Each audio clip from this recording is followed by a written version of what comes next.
ఒడిషా రాజకీయాలు మరోసారి ఆసక్తికరంగా మారాయి. వచ్చే శాసనసభ సమావేశాల్లో బీజేపీ ప్రభుత్వంపై అవిశ్వాసం ప్రవేశపెట్టాలని ప్రతిపక్ష కాంగ్రెస్ పావులు కదుపుతోంది. తాము ప్రవేశపెట్టే అవిశ్వాసానికి బీజేడీ అధినేత నవీన్ పట్నాయక్ మద్దతు ఇవ్వాలని కాంగ్రెస్ కోరుతుంది. ఒకవేళ బీజేడీ అవిశ్వాసం ప్రవేశపెట్టినా తమకు అభ్యంతరం లేదని తాము మద్దతిస్తామని కాంగ్రెస్ అంటుంది. ఈ నేపథ్యంలో బీజేడీ చీఫ్ మాజీ సీఎం నవీన్ పట్నాయక్ నిర్ణయం ఏంటనే దానిపై సర్వత్రా ఉత్కంఠ నెలకొంది.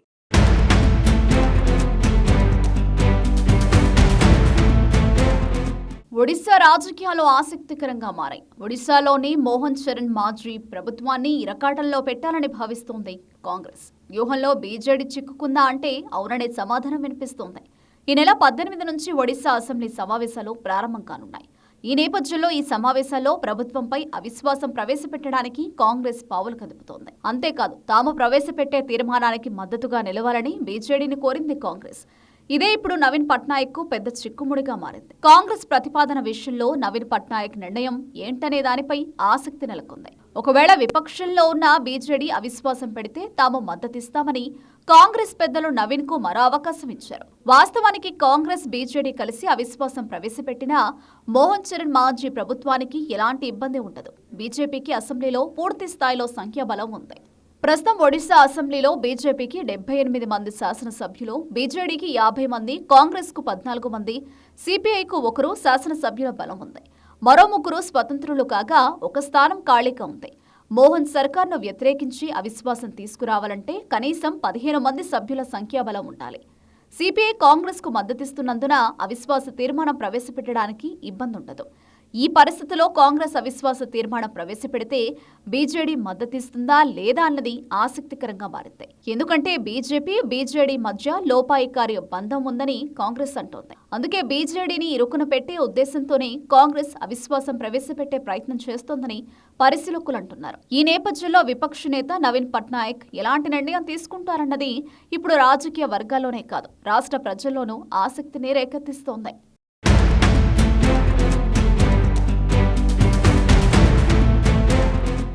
సాధారణంగా అధికార పార్టీని ఇరుకున పెట్టేందుకు ప్రతిపక్షాలు కలిసి పోరాటం చేస్తాయి. కానీ ఇక్కడ మాత్రం ప్రజల్లో విశ్వసనీయతను పెంచుకునే క్రమంలో ప్రతిపక్షాలు పరస్పరం పోటీ పడుతున్నాయి.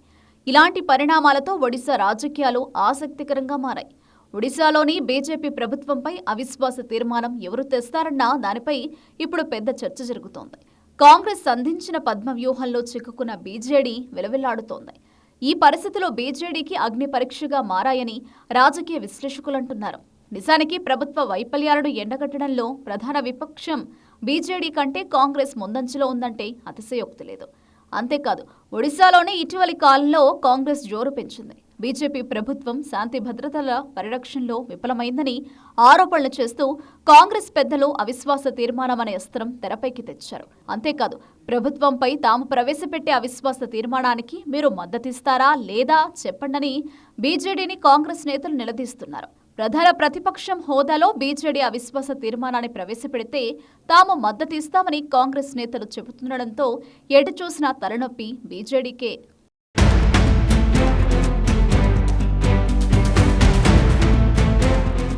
ఒడిశాలోని బీజేపీ సర్కార్ వైఫల్యాలపై ప్రధాన ప్రతిపక్షం బీజేడీ కంటే కాంగ్రెస్ ఎక్కువగా పోరాడుతోంది. ఓవైపు ప్రభుత్వ వైఫల్యాలను ఎండగట్టే క్రమంలో ప్రధాన ప్రతిపక్షం బీజేడీ వెనుకబడి ఉంది. దీంతో కాంగ్రెస్ వేసే ఎత్తుగడలో బీజేడీని బలిచేయాలని యోచిస్తున్నట్లు తెలుస్తోంది. వాస్తవానికి బీజేడీ గత కొంతకాలంగా బీజేపీకి కాంగ్రెస్ కు సమదూరం పాటిస్తున్నామని చెబుతోంది. కేంద్రంలోని ఎన్డీఏకు లోపాయికారి ఒప్పందంతో మద్దతిస్తున్నారని గతంలోని ఘటనలు రుజువు చేశాయని కాంగ్రెస్ అంటోంది. దీంతో బీజేపీలో ఒక్కటేనని, 2 పార్టీల మధ్య బంధం ఉందని ఆరోపిస్తున్న కాంగ్రెస్ నేతలు ఈ విషయాన్ని అవిశ్వాస తీర్మానం ద్వారా రుజువు చేయాలనే వ్యూహంలో భాగంగానే మోహన్ సర్కార్పై అవిశ్వాసం ప్రవేశపెట్టే అస్త్రాన్ని సంధిస్తున్నట్లు తెలుస్తోంది.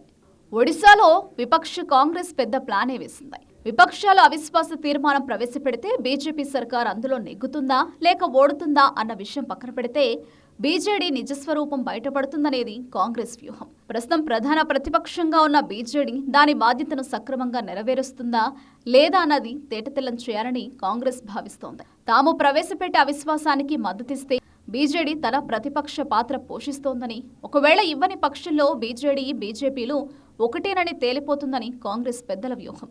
అందుకే ప్రభుత్వంపై అవిశ్వాస తీర్మానం బీజేడీ తెచ్చినా తమకు అభ్యంతరం లేదని, తాము కూడా అవిశ్వాసానికి మద్దతిస్తామని కాంగ్రెస్ చెబుతోంది. మొత్తంగా కాంగ్రెస్ అందించిన పద్మవ్యూహంలో బీజేడీ చిక్కుకుందనే చర్చ ఒడిశా రాజకీయాల్లో జోరుగా నడుస్తోంది. బీజేడీ అసలు రంగును బట్టబయలు చేయాలని కాంగ్రెస్ వేసిన ప్లాన్లో బీజేడీ చిక్కుకుంటుందా, లేక ప్రతిపక్ష పాత్ర పోషించేందుకే మొగ్గు చూపి ప్రజల్లో విశ్వసనీయతను పెంచుకుంటుందా అన్నది ఆసక్తికరంగా మారింది.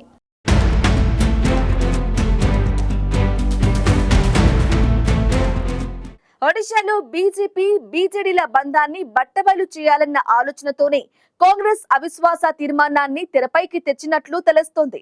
ఇలాంటి పరిస్థితుల్లో బీజేడీ ప్రధాన ప్రతిపక్ష స్థానాన్ని పోషిస్తుందా, లేక కాంగ్రెస్ వ్యూహంలో చిక్కుకుని దెబ్బతింటుందా అన్నది ఉత్కంఠను రేపుతోంది.